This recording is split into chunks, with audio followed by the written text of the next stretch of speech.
In this chapter from Madame Bovary, Gustave Flaubert leads us into a moonlit garden where escape feels certain, love burns brightest, and illusion prepares to betray itself.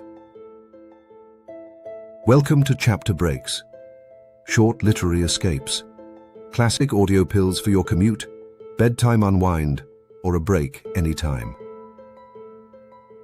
At Chapter Breaks, we carefully select and curate iconic passages from classic novels, scenes that are powerful, memorable, reflective, and a joy to listen to. Whether it's a timeless first chapter, a dramatic turning point, or a magical moment, each episode offers you the essence of great literature, one short escape at a time.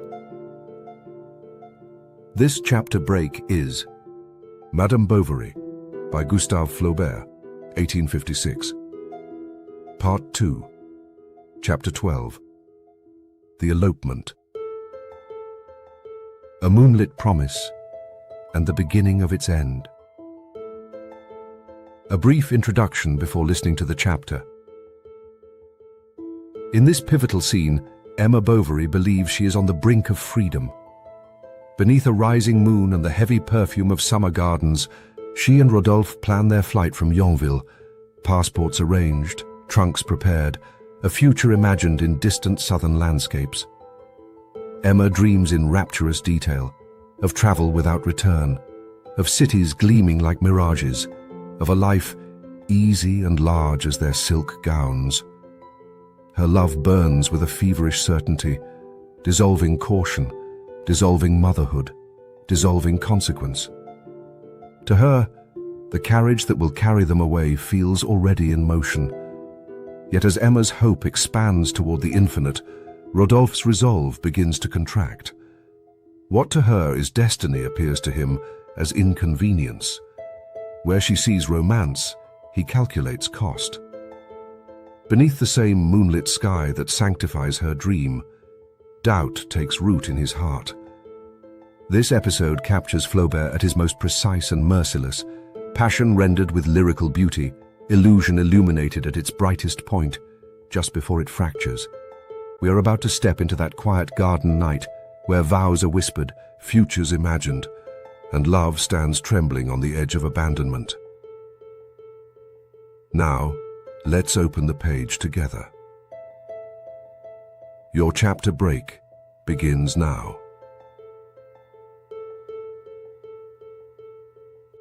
Chapter 12. Emma had a number in her cupboard that she squandered one after the other, without Charles allowing himself the slightest observation.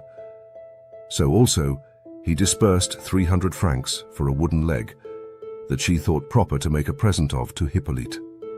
Its top was covered with cork, and it had spring joints, a complicated mechanism, covered over by black trousers ending in a patent leather boot. But Hippolyte, not daring to use such a handsome leg every day, begged Madame Bovary to get him another more convenient one. The doctor, of course, had again to defray the expense of this purchase.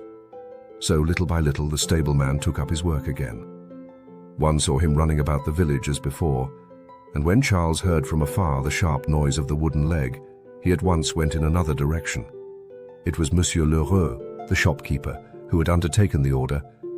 This provided him with an excuse for visiting Emma. He chatted with her about the new goods from Paris, about 1,000 feminine trifles, made himself very obliging, and never asked for his money. Emma yielded to this lazy mode of satisfying all her caprices. Thus she wanted to have a very handsome riding whip that was at an umbrella maker's at Rouen to give to Rodolphe. The week after, Monsieur Lheureux placed it on her table, but the next day he called on her with a bill for 270 francs, not counting the centimes. Emma was much embarrassed. All the drawers of the writing table were empty. They owed over a fortnight's wages to Lestiboudois, 2 quarters to the servant for any quantity of other things, and Bovary was impatiently expecting Monsieur de Roseret's account, which he was in the habit of paying every year about midsummer. She succeeded at first in putting off Lheureux. At last he lost patience. He was being sued. His capital was out, and unless he got some in, he should be forced to take back all the goods she had received. "Oh, very well, take them," said Emma. "I was only joking," he replied. "The only thing I regret is the whip. My word, I'll ask Monsieur to return it to me." "No, no," she said. "Ah, I've got you," thought Leroux. And certain of his discovery, he went out repeating to himself in an undertone and with his usual low whistle, "Good. We shall see. We shall see." She was thinking how to get out of this when the servant coming in put on the mantelpiece a small roll of blue paper from Monsieur de Roseray's. Emma pounced upon and opened it. It contained 15 Napoleons. It was the account. She heard Charles on the stairs, threw the gold to the back of her drawer, and took out the key. 3 days after, Leroux reappeared. "I have an arrangement to suggest to you," he said. "If, instead of the sum agreed on, you would take—" "Here it is," she said, placing 14 Napoleons in his hand. The tradesman was dumbfounded. Then, to conceal his disappointment, he was profuse in apologies and proffers of service, all of which Emma declined. Then she remained a few moments fingering in the pocket of her apron the 2 5-franc pieces that he had given her in change. She promised herself she would economize in order to pay back later on. "Pshaw," she thought, "he won't think about it again." Besides the riding whip with its silver-gilt handle, Rodolphe had received a seal with the motto, "Amour nel cor." Furthermore, a scarf for a muffler, and finally, a cigar case exactly like the Viscount's that Charles had formerly picked up in the road and that Emma had kept. These presents, however, humiliated him. He refused several. She insisted, and he ended by obeying, thinking her tyrannical and over-exacting. A loving heart. Then she had strange ideas. "When midnight strikes," she said, "you must think of me." And if he confessed that he had not thought of her, there were floods of reproaches that always ended with the eternal question. "Do you love me?" "Why, of course I love you," he answered. "A great deal." "Certainly. You haven't loved any others?"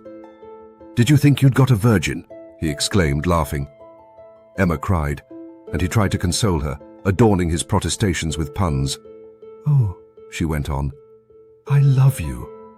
I love you so that I could not live without you, do you see? There are times when I long to see you again, when I am torn by all the anger of love. I ask myself, where is he? Perhaps he is talking to other women. They smile upon him. He approaches. Oh no, no one else pleases you. There are some more beautiful, but I love you best. I know how to love best. I am your servant, your concubine. You are my king, my idol. You are good, you are beautiful, you are clever. You are strong." He had so often heard these things said that they did not strike him as original. Emma was like all his mistresses, and the charm of novelty, gradually falling away like a garment, laid bare the eternal monotony of passion that has always the same forms and the same language. He did not distinguish, this man of so much experience, the difference of sentiment beneath the sameness of expression. Because lips libertine and venal had murmured such words to him, he believed but little in the candor of hers. Exaggerated speeches hiding mediocre affections must be discounted, as if the fullness of the soul did not sometimes overflow in the emptiest metaphors, since no one can ever give the exact measure of his needs, nor of his conceptions, nor of his sorrows.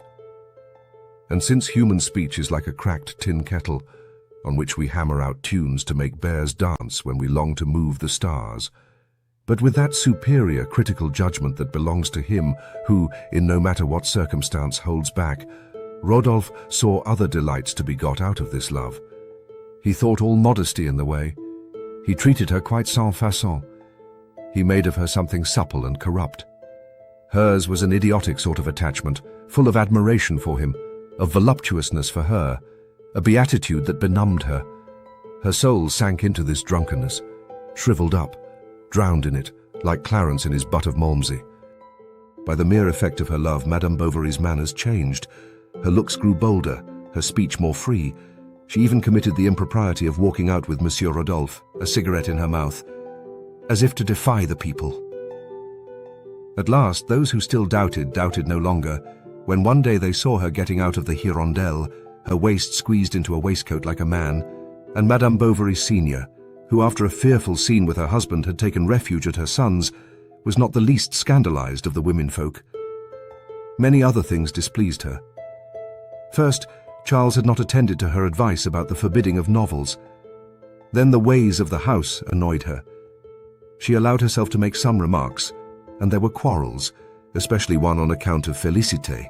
Madame Bovary Senior, the evening before, passing along the passage, had surprised her in company of a man with a brown collar, about 40 years old, who, at the sound of her step, had quickly escaped through the kitchen.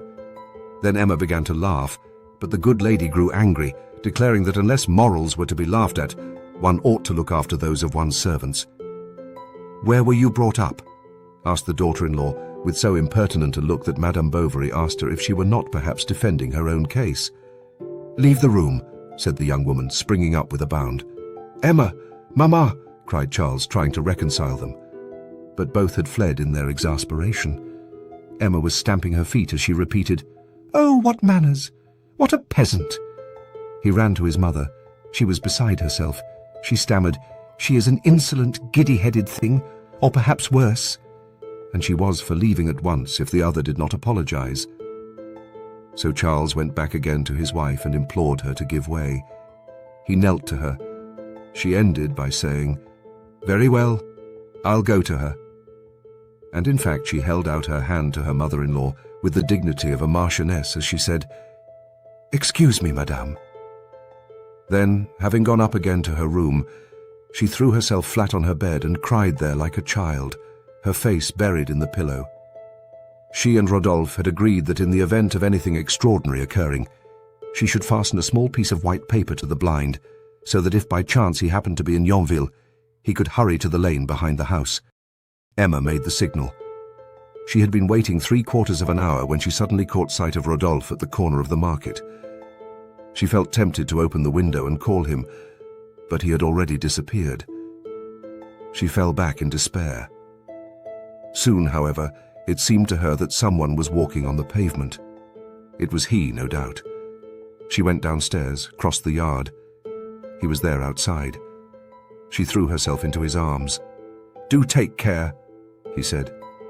"Ah, if you knew," she replied.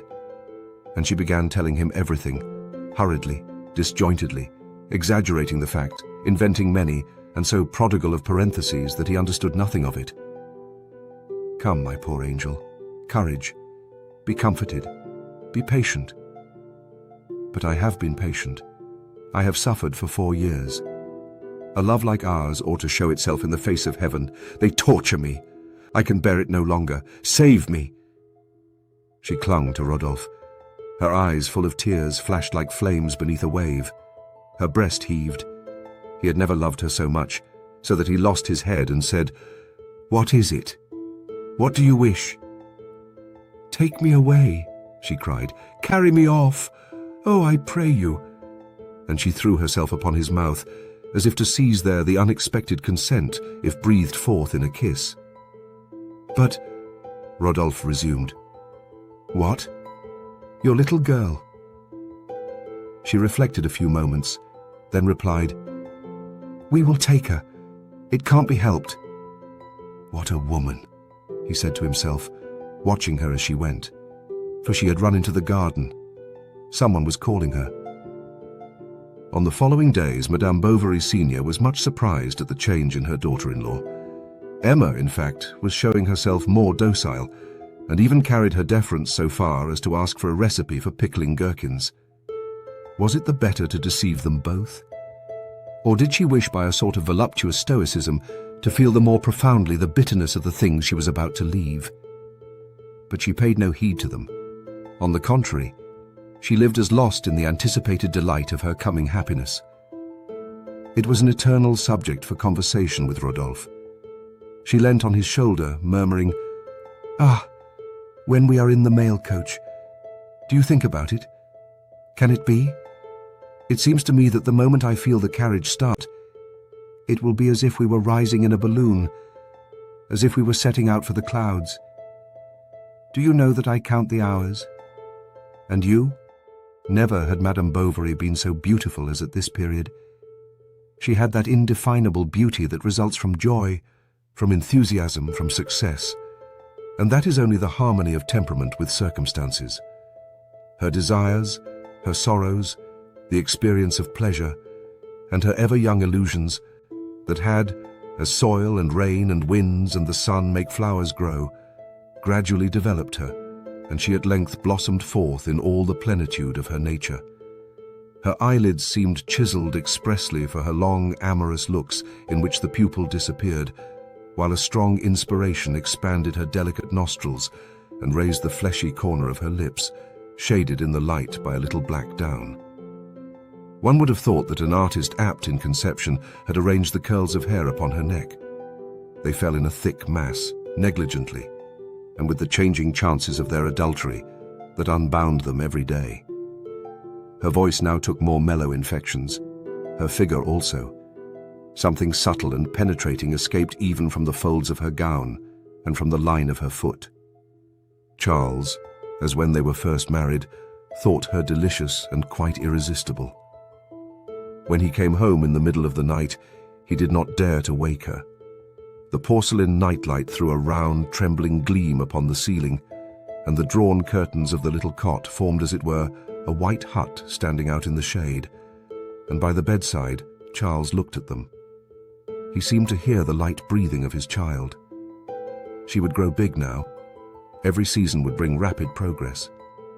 He already saw her coming from school as the day drew in, laughing, with ink stains on her jacket, and carrying her basket on her arm. Then she would have to be sent to the boarding school. That would cost much.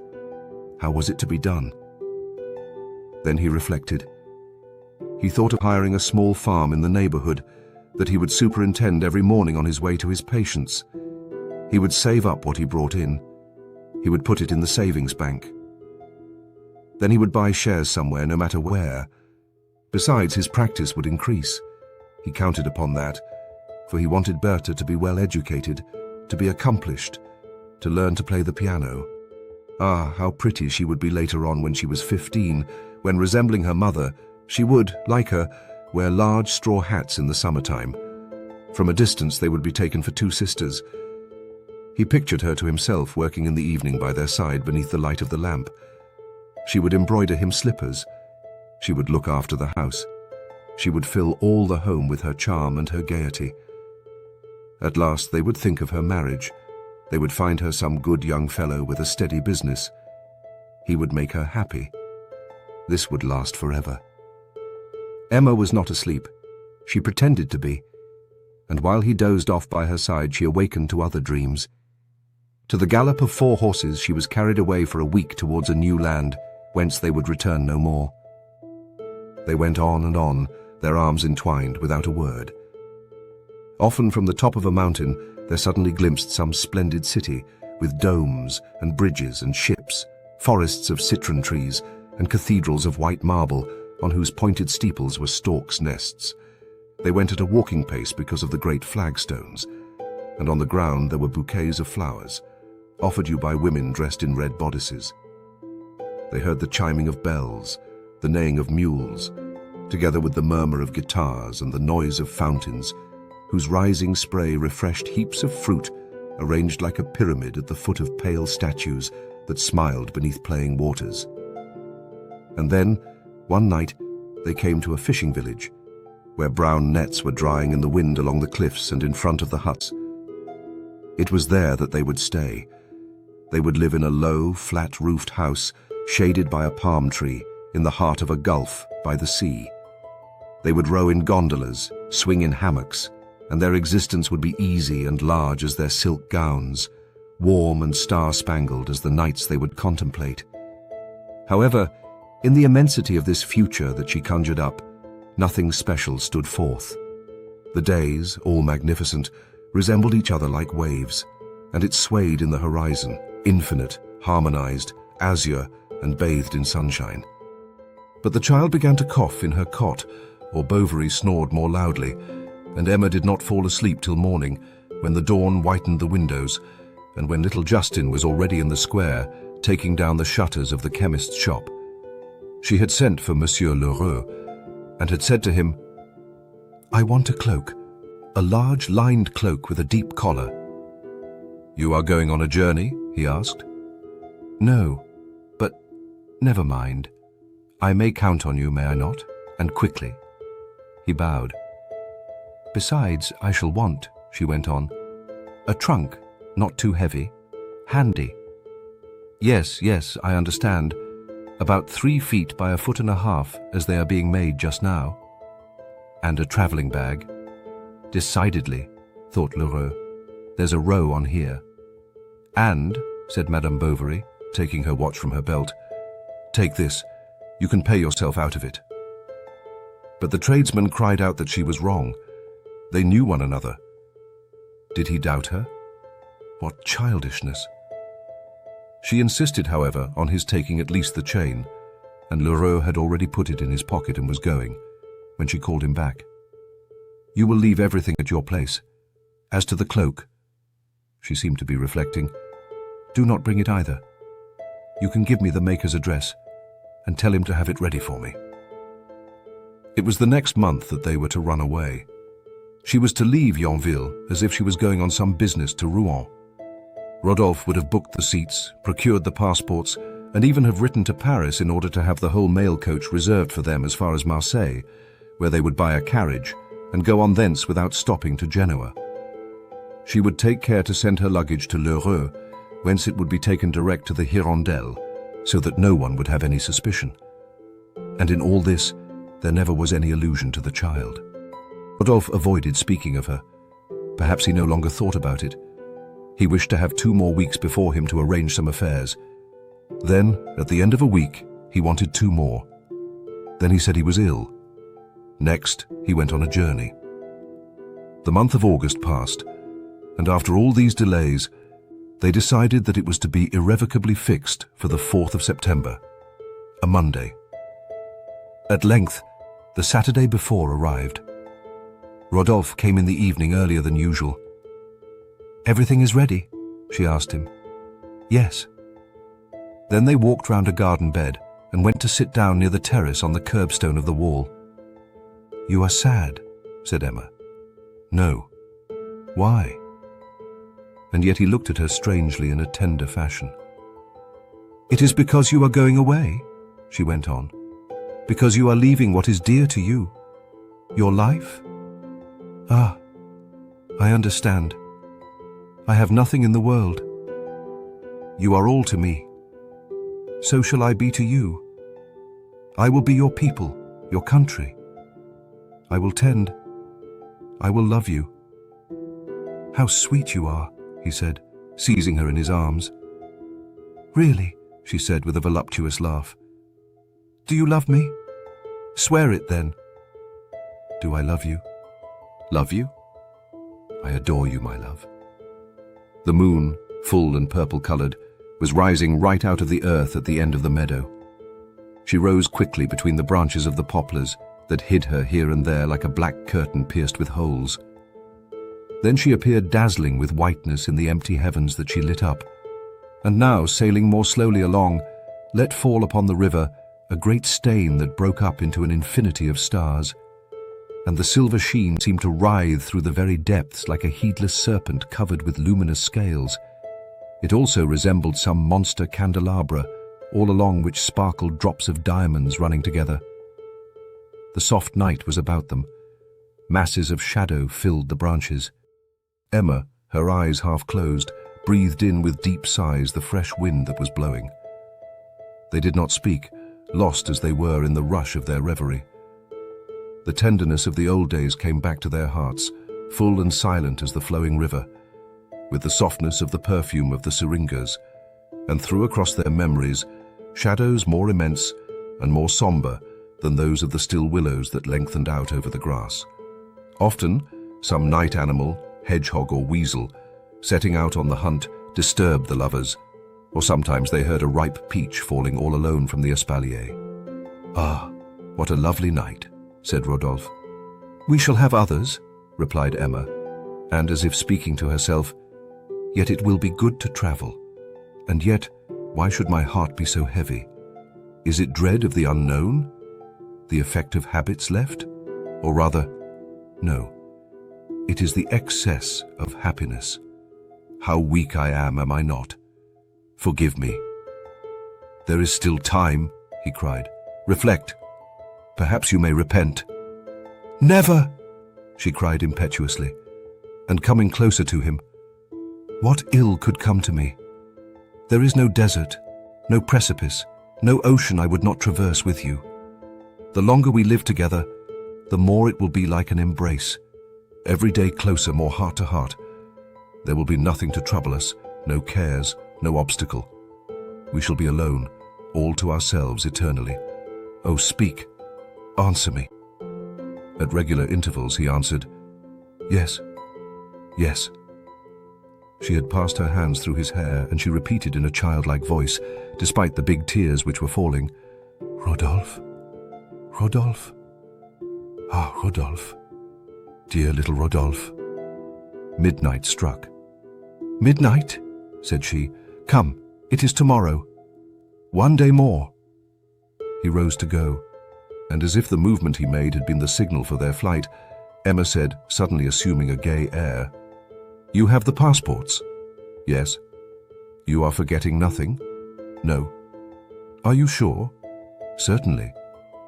"It is at the Hôtel de Provence, is it not, that you will wait for me at midday?" He nodded. "Till tomorrow then," said Emma in a last caress, and she watched him go. He did not turn round.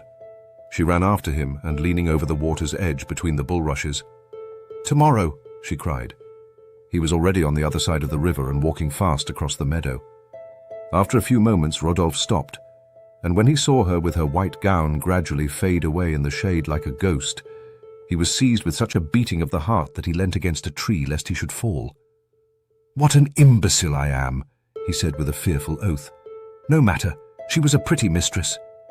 And immediately Emma's beauty, with all the pleasures of their love, came back to him.